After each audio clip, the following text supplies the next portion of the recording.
If there's one thing you should know about me, I love collecting plastic shit and displaying it. Whether it be cars, trains, or planes. Believe me, guys, don't worry. I have a life, I swear. Another thing about me is that I always love adding to my collection of plastic shit. And well, if you couldn't tell, based on the amount of stuff I own, I've been doing this for a while now. And well, the contents of these two boxes, I kind of think may be one of the best mail calls I've ever had. So I thought it would be kind of fun to do a live unboxing for all of you as I review everything in it. Let's dive into the boxes. Okay, so I'm kind of not used to doing this in front of a live camera, so I'm going to kind of ad-lib a little bit of this as much as I can as I begin to unbox some of this stuff. So first I'm going to open up with what I think to be the lesser of the two boxes. And even though this is probably the lesser of the two boxes, it's the one I spent less money on, I think it's arguably just as good. So let's start it off with, hang on, this is all bubble wrapped, so this might take me a minute. In the first box, the first card, we have a Crazy Eights. Crazy Eights. A little bit of cardware there on the side. The comic is still intact. The Pog is also still intact. Yeah, still see that original Meyer price tag on it. These cost, back in 2003, these were around $2.99. So they are not anymore. On the back, fun fact, a lot of these cards, you see these stock images are actually prototypes. They're prototype cars. So you could see, again, you could see, you know, the El Camino has darker tint than the final one. A lot of the cars here have darker tint than the final tints that they ended up having, which is pretty neat. So yeah, we'll start with the Crazy Eights. Next, oh, I'm gonna save that one for later. A few moments later. The 99 Dodge Charger RT, number 33 or 35. Again, this one also has a little bit of edge display wear, but that's okay. The 1999 Dodge Charger, concept to what eventually became the 2006 Charger. This one, unlike the other one, the final, has two doors. I got those really nice water slide decals. Arguably, the Dodge Charger RT is one of the most underrated cars in Highway 35, in my opinion. I love this release of the car. This was a Wave 3 car, I believe. Okay, you got the proof of purchase back then in the original Dodge logo, which they don't use anymore. Again, like the old one, this was clearance step. This was a $2 car at Walmart back in the day. And this is also the later bubble, which has the simplified blister with the Pog and the comic being inside, as opposed to you see on Crazy Eights. You got the Pog in a separate piece of plastic, and this little Highway 35 World Race insert. Our next vehicle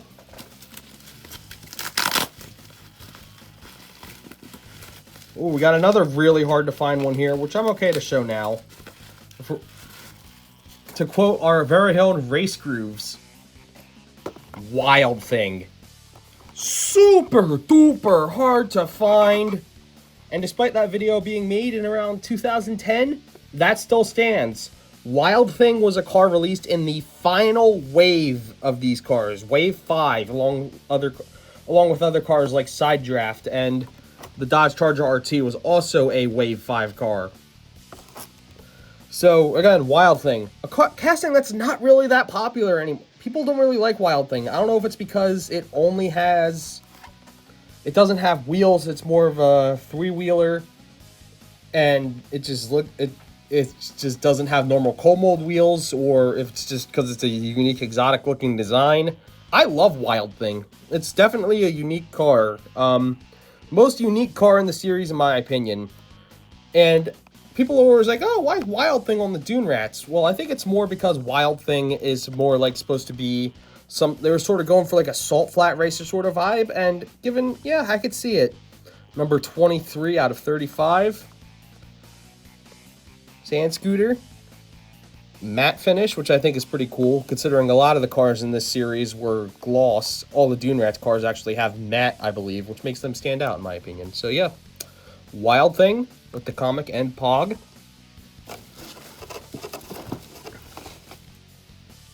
Oh, here's another good one we can show. A car I am shocked they waited until Wave 5 to do. Actually, no, wrong. Forget I said that. Wrong car. Spoiler alert. I'm sure you'll know what I'm talking about once I show, because that car is in that box. Another Wave 5 vehicle, the Chrysler Thunderbolt.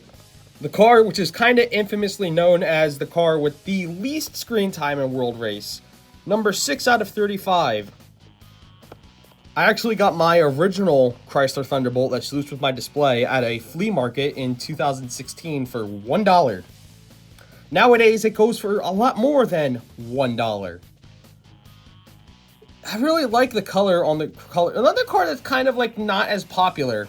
I don't know. I really think it's because a lot of these late wave cars were released, well, late and weren't as prominent in the movie and you barely see them. I think that's why a lot of these cars, like the Chrysler Thunderbolt, the 99 Dodge Charger RT, and Wild Thing, are a little less popular because they just weren't released early and they aren't really in the movie. They're blink and you miss it, if anything. And I really wish they did more purple cars on the Wave Rippers team, because I think the purple looks fantastic on the Chrysler Thunderbolt. Big ol' number 6. Go to the back, you can see, again, more of the prototypes. It's kind of funny because the prototype for Diora 2... Whoa, camera. The prototype for Diora 2 is more accurate to the one we got in the final toy line, which I've always thought kind of funny. Yep, on the bottom. We got Chrysler copyright this time instead of Dodge, like on the RT, which is pretty interesting. So you know what? I teased it earlier. I see it right here in the box. We'll just we'll rip off the Band-Aid and I'll show it right now. There we go. There are all 4 of them in the frame. 20 minutes later. A car I am shocked, again, they didn't do early. The Corvette Stingray. Obviously known as Mark Wilde's car in the movie, and is seen for a big majority of the movie. Like, I don't know why they didn't do it in an earlier wave. I mean, it just doesn't make sense to me. It's kind of like Chicane and AcceleRacers, where that's a car a main character of the movie drives, but it didn't come out until the last wave. I think it's... See what I did there? Wave Rippers. I am so funny. It's just... I don't know. It's always baffled me they waited until one of the last waves to do one of the main characters' cars. They do it every time. Again, you got the big Highway 35 on the back. They put blue interior in the toy version of this car, which is not accurate to the movie. But honestly, I'm going to be honest. I think I prefer the blue interior of the toy. I think it adds more to the color palette. Again, I think I like the Stingray as much as I do, because it's this really unique gold color, which there's like none of the other Wave Ripper cars are gold, like how the Chrysler Thunderbolt is purple. This one's gold. I feel like that's what makes it stand out and makes it as popular as it is. Again, more information on the back. General Motors copyright on the base on the proof of purchase this time. Jeez. Road Beast? We got a Road Beast's car up in here this time. Hint, hint. Let's see what we got here.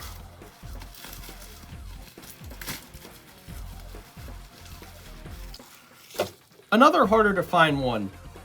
Power Rocket. This is from around... I think this car was actually released in the 3rd wave. Which is why you could have seen it. You've seen it in quite a few of those DVD 2-packs. Yeah, they released this one in Wave 3, I believe. This is Wave 3 or 4. I could be wrong, though. I'm almost certain it was Wave 3, though. Power Rocket, again, purple. That's not really a color you see on that team. You know, all the Road Beasts cars are kind of different colors if you think about it, you see. Here's more of the prototypes, which it's funny because you see Ballistic's prototype had the wrong color window, it was green. Even Power Rocket has the wrong color windows on the prototype, having a gray canopy instead of the accurate yellow. Vulture also is missing its yellow window tint. Again, yeah, the Road Beasts, the only team in World Race which has all fantasy castings on it, which I think makes it pretty unique, and it's kind of why I think the Road Beasts are a kind of popular team. Even though, yeah, underrated, you could say even popular, even there's the argument that they're underrated because a lot of the castings, you don't see people talking about them in the same way as like Diora 2 or Slingshot or, you know, the 70 Roadrunner. It's just kind of like crazy. It just kind of slips in between. And I think that more has to do with their lack of a prominent character in AcceleRacers, which is, in my experience, more of a popular movie than World Race was, because there was little to no Road Beast representation in it instead of outside of a blink and you'll miss it cameo in Ignition with the Swamp Realm. That's why I think they're not as popular. But still, that's a nice one. That's a very nice one to have in the collection. To get the final of our 4 teams represented here, how about, here's another Wave 5 car. Aeroflash. Or was it Silver Bullet or even Large Charge? Aeroflash was actually the third and final name they stuck with for this car. I honestly think it fits the best in my opinion. It's the best fitting name in my opinion. This is actually one of the oldest castings used in Highway 35, which I think is pretty neat because I like how they used castings from all different eras of Hot Wheels for this 35th anniversary. Aeroflash being from 1975, which you know, that's the Flying Colors era, and I actually do have that Redline version of the car, which is pretty neat. Lucky 13 Aeroflash with the comic and that later streamlined blister with the Pog inside, which honestly not as much of a fan of, if I'm being honest. I prefer the original blister style. Geez, we're running out of room here. We'll take a little break here from the World Race and AcceleRacers stuff. Show something else show another cool little fantasy casting I picked up. We got a super treasure hunt of the 16 Angels. This is one I've always wanted for a while because I'm a huge sucker for fantasy castings with rubber tires, and this is one that just kind of eluded me for a little bit. I got this from the same seller as all the other cars. It's a really nice release of the casting. I love the little Redline tires, the red, white, and blue color scheme. It's a nice one, and if you want one, they're pretty affordable. It's not terribly expensive. Coming down to the end of the box here, of the first box, and we're going to close it out with the best for last. Arguably the rarest car in the Highway 35 line, by a considerable margin, in my opinion at least. Side Draft. Car number 9 of 35, released in the final wave, driven by a secondary character who has become quite popular due to fan productions, notably the Fog Realm, which if you haven't seen that movie yet, what are you doing? Stop watching this video, go watch that, because it's an incredible watch. We got number 9, Side Draft. A little bit of separation down here on the bottom of the card, but that's okay. Number 9. Again, I'm shocked they waited until the final wave to do this car, because driven by a kind of prominent character. And you would think that would be a priority to do first, but, you know, we gotta get cars like, you know, motocrossed out first, I guess. Because, you know, that's way more of a prominent and seen car than Side Draft or the Corvette Stingray. They had to wait. Who knows, man? But yeah, that's the end of the first box. And well, if you thought box 1 was impressive, you haven't even seen box 2 yet. Let's get right on to it, shall we? Well, if you thought that first part of the haul was pretty good, you haven't really seen anything yet. We're about to get ready and move on to the second half, which is all AcceleRacers, if you would believe it or not. So we had one box here, which was World Race inspired. The other was all AcceleRacers, which, you know, are, for some reason, despite being more mass-produced and newer, are the more expensive ones, which I find kind of an interesting talking point. Starting off small with our AcceleRacers. 1 minute, 37 seconds later. Starting simply off with nothing too crazy. We got ourselves a Riveted. The orange CM5 variation of Riveted. A little crease down there in the corner, but that's okay. Got arguably the most common car, despite being not a first run release. This was in Wave 3, Jackhammer. CM6. They never did it in CM5, which is actually because they did not have a wheel style tooled for the back wheel size of Jackhammer, which is a unique size. So that's, as far as I know, that's why they never put Jackhammer in a CM5 variation. Got hollow back here. The satin 5-spoke variation, which I believe came earlier. This was a earlier run, I believe, with that variation. These are all on international cards too, I believe. Card is creased up here in the bottom right, top right, I'm sorry. Transitioning to the complete other side of the spectrum, we have a Cove Light, or the rarest silencers car, in my opinion. Bit of a beat up card here, unfortunately, considering it's a harder to find one, but that's not, you know, that's okay. Cars are meant to open your cars, remember, after all. You got some creases up here. Got the card packs, which don't even get me started on how insane you can see AcceleRacers fans go overpaying. They'll pay more money for the card of the cars than the actual car, which is kind of something interesting and to think about.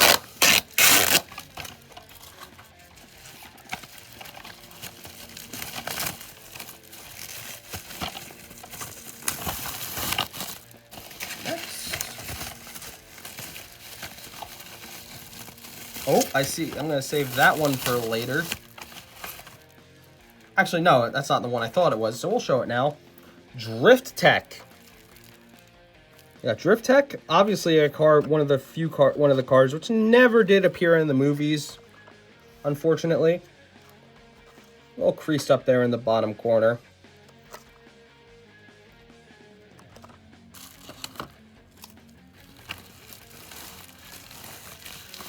Next up, we have one which seemingly has been resealed, I think. Or fell off the blister at some point in its life. This poor RDO9 has been through it. How beat up that card is, the staples. We got a creased card. This thing is just begging to be opened at this point. Which, you know what? I might. We got an interesting little price card up here, which is from Hyper Paez. I don't know what country that's from, actually. If anybody who is an international viewer of mine could let me know in the comments, I would love to know.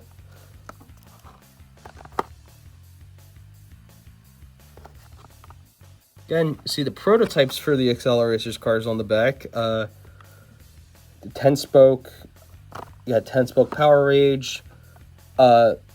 This hollow back is actually pretty neat because that's the original livery from Ignition that never got translated onto the toy.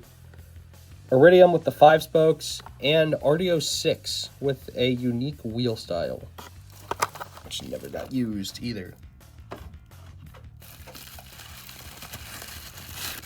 Nitrium up next. We have Nitrium. Dr. Tesla's car, which actually never had 6 spokes in the movie, as far as I know. It was always seen with those 10-spoke wheels. I think it might have actually appeared with those 6-spoke wheels by the end of Ultimate Race. I think. I could be wrong. I'll actually have to double check that. Again, you got some more card creasing, which is unfortunate, but that's okay.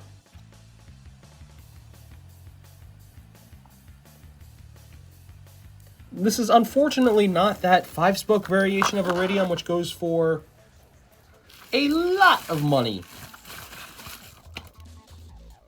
Here's an underrated one. Carbide from the Silencers. I've always thought Carbide was kind of funny and silly in design concept because the Silencers are more meant to hide their illusion. So having one with an open cab like that kind of defeated the purpose. But I don't know. I've always liked Carbide. I don't know why it didn't appear in the movies, because I think it would have been way more of a marketable toy. It just, I don't know. Seeing an F1 car in the racing realms like that, I think would have been cool, and I think it's a missed opportunity. But oh well, I didn't write the movies, so who am I to say? Love Carbide though. I like Carbide. Cool car. 6.5 hours later. Goodness, this person I bought these from did a great job packing these. 1 hour later. Oh, I see some goodies in here. Oh, hi, Mom. 3 hours later. Can you move it along? I'm all out of time cards. And we're back. Sorry about that, folks. Pick up where we left off with a RD06. Again, this is one of the many, many variations of RD06 where I think this one's an error. This might be a variation. Those who know better about the million-plus RD06 variations might know, but I have one without a red dot on its axle. I don't know if that either faded away over the years or was never applied, but I don't know. Interesting error. I've never seen one in my time. Feel free to comment down below if you know anything. I've never seen this before. I just think it's cool. It's different.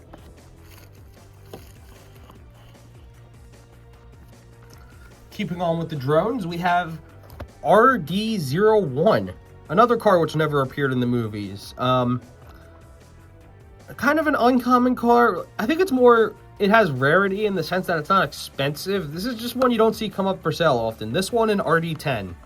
You don't see them for sale as often. More so RD10 compared to RD01, but it's just something I've noticed over the years. RD01, international card again. Yeah. Finishing off with the drones. The rarest of the racing drones, RD08, a late wave car, and in my opinion, the absolute rarest in terms of how often they come up for sale. The cars come up for sale. Compared to something like Reverb or, Chicane or Spectite, there's always at least one or two of them for sale online at any given time. You don't see RD08 as often, in my experience. And again, this is one I'm shocked they waited until the final wave to do, because RD08 was the main car in Ignition. And I don't know, you would think the car that's in Ignition, the first movie, you would do early, but no, they waited until the end.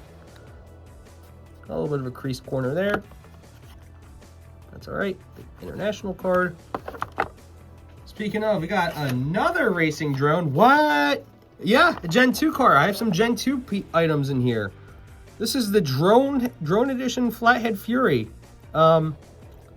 Definitely a pretty cool. This is a cool one in my opinion, considering the theory of that all the drone cars are vehicles which were abandoned in the realms, and Flathead Fury did get abandoned in the junk realm. So that's something I've always thought was cool that they decided to go back and do. I'm not sure if there's a variation where there's one with a metal engine or a plastic engine, like how Spinebuster has a variation.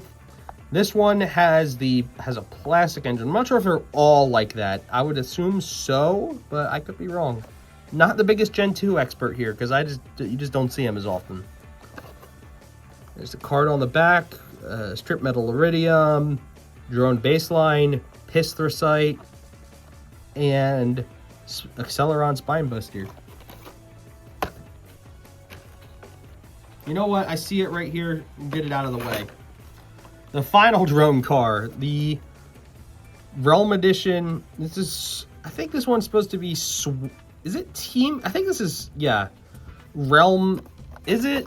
Crap, I forget which one this is. It's the RDO 5 from the second wave. I think it's supposed to be the Realm series, I would think, based on this icon. The Realm series, I think it's supposed to be representing the Swamp Realm.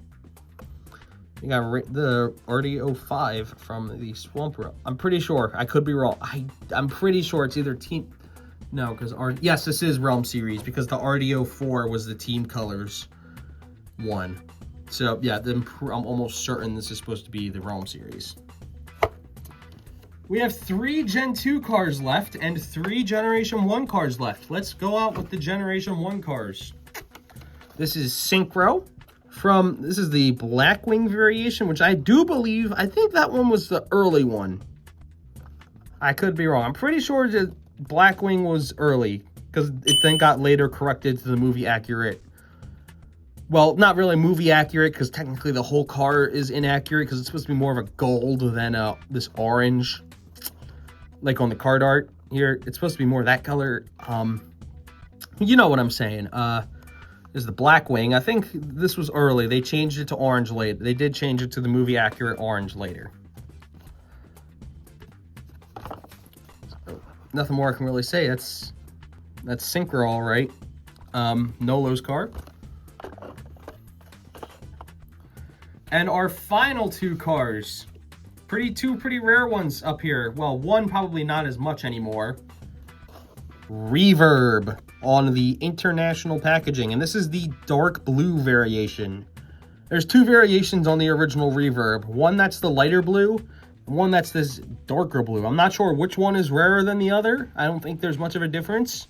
It's on a pretty beat up card, unfortunately, because you see it's a little creased here, crease here.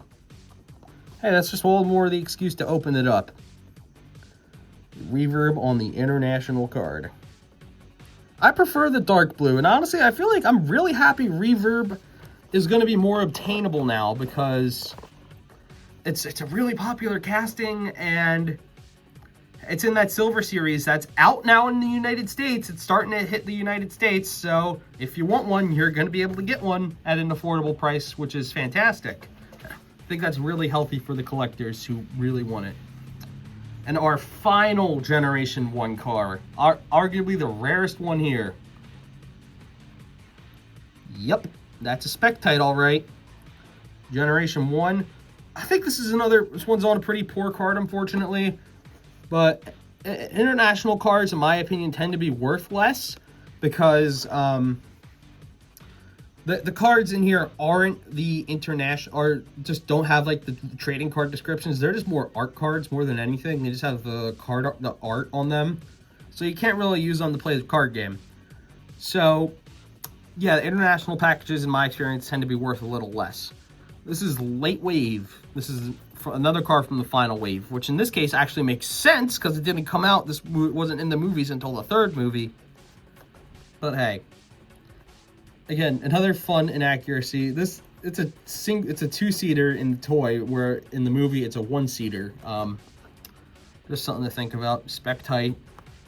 Second rarest car. Unfortunately, we don't have a Gen 1 chicane. This one also has that sticker from that department store. Again, international viewers, do any of you know what that brand is? Because I don't know.